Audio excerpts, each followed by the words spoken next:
Page 212. This is an ensemble arrangement of the etude that was on page 211. That's the melody. This is the accompaniment. So when you have more than one person around who can make noise together, have a ball. Okay. Now if you look this over, you'll see that they don't give you notes all the way through. So it's like, what? Well, you take what you've been given and you do a simile. Simile means you keep going on what you've been doing, sort of. My opinion, you can make up stuff if you want, whatever. But since it's an ensemble, you don't want to get too crazy making up stuff because everything's got to fit together. So maybe you just stick with the pattern that's been given. So I'm going to go through each of these parts one at a time, and let's just talk about them. First, we need to look it over. It's 2 pages long. Part 2 is treble. Part 3 is bass, and part 4 is bass. Part 1, well, that's the etude. So 6/8 time, of course, so they're all in the same time signature, and it's in A minor. We're still in A minor. Make sure you're doing the scales for A minor and C major and all that stuff. Okay. Right here, we're starting out. This one is here. The notes are here. They want you to play an octave higher. You see the note? So we're up here. Just pretend that middle C is here on the piano is all, and you're up here. And you could sit up there too. Yeah.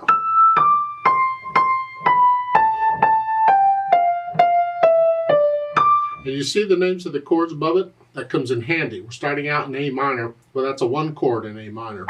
Okay.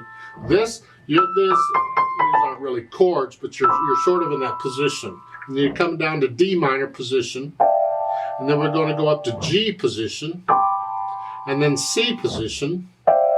And then F position. And we're just going to play that pattern in those positions. So it's here. Now D minor, here, you're just coming here because this. G position, reach up. G position is here, so it's an octave. C, reach up. F position is here, so it's an octave. And I reach up. D minor, again, D minor's here. F, or it's an E. They gave you the notes, it's still E. It's not really an E. The E has an F sharp in it. But we're not playing all the notes, we're just doing the G sharp. Remember we're in A minor, and the 7th step in a harmonic minor is up. We play G sharps. That's where the G sharps are coming from. We're in A harmonic minor, so it's here. That's what it is, all the way through. So you play the hand position where they are, and when you get down to the bottom next to the last measure on the E, do a G sharp on that one, but an F natural here, and an A. You can use 4th finger on the A. That's basically the pattern you're doing. Part 3. With bass clef, and you're here. Now, 2 hands. Left hand does this, and the right hand. And the bottom note is playing the A, the D. That's playing the name of the chord, the root. So the bottom note, the left hand is just going to play the root of whatever chord you're on, the name of the chord. And the right hand is going to play a broken chord. The second measure, it's a DM/A. See that above the 2nd staff? DM is D minor, /A means A is the bottom note. So in D minor, you're here, but if I want A to be the bottom note, I can do that. It's basically that. It's a 4 chord. So that's what that means. So it's here, so it's here. And if you want first, just play block chords and see if you can get this. It's here. And then here, then G, and then C, with G on the bottom now. So here, F, and then D minor, like you were at the beginning. And where the D minor is, well, you're going down, so you're probably going to have to keep going down. And then D minor with an A on the bottom, here, so I want the A on the bottom, and then an E. Here. An E major chord has a G sharp in it. So it's here. A minor and A minor.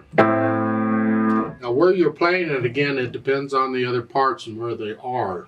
You may have to adjust what octave you're in when you get everybody together. So it starts out with A minor at the beginning, here, and that is just a quarter note. Lift it up when you play that. I tend to want to hold it down. I like to hear the here, but now lift it up. G, major 4 is a C, G, F, D minor, it's measure 6. The D, the first one is for the left hand because it's the only thing playing on beat 1. The second chord is for the right hand because it's playing on beat. It's playing, so it's here, but when you play the right hand, they want the A on the bottom. There, that's what they're after there.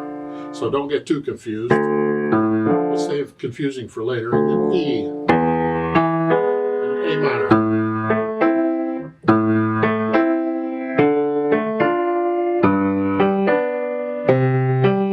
D minor, with F on the bottom, here.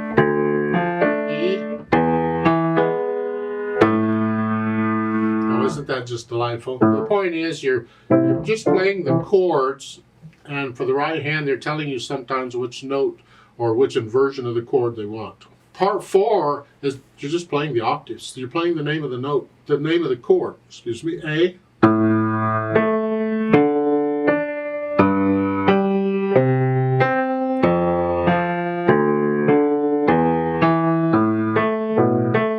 Oh boy, this is fun.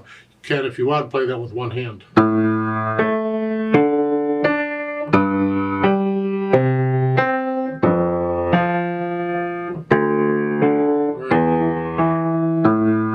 Probably should use 2 hands because you're moving around, but that's basically all you're doing.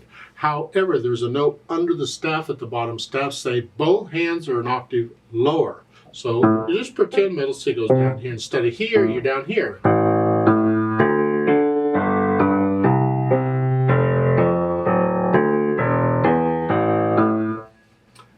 Word of caution, when you're down here, you can very easily drown out everybody. So you may have to hold off a little bit and make sure you're listening. That goes to everybody, I guess. So those are the parts, and the dynamics in all of them is very soft. It's very connected. You're going to connect everything. Whatever articulation whoever's playing the top part, study, on page 211, however they're articulating that or phrasing that, you can do part 2 the same way. Sometimes in the accompaniment, I'll just connect the accompaniment all the way through regardless of how the melody is doing. But that's between you and the teacher or whoever's conducting or somebody's putting this thing together. They'll decide on do you lift up or do you connect it or how you're going to do it. The same way with the dynamics. You gotta balance. You're playing in an ensemble, so you have to listen to others in addition to paying attention to what you're doing and staying with. So, how loud you are? Well, it depends on how loud everybody else is. The melody needs to be heard first, and that's on page 211. And after the melody, the bass needs to be heard. But it will be heard down here. It'll be heard. The two middle parts 2 and 3, they need to be really soft in the background. You just want those really soft in the background. Same speed as whatever page 211 is doing. Yeah, that's how it is.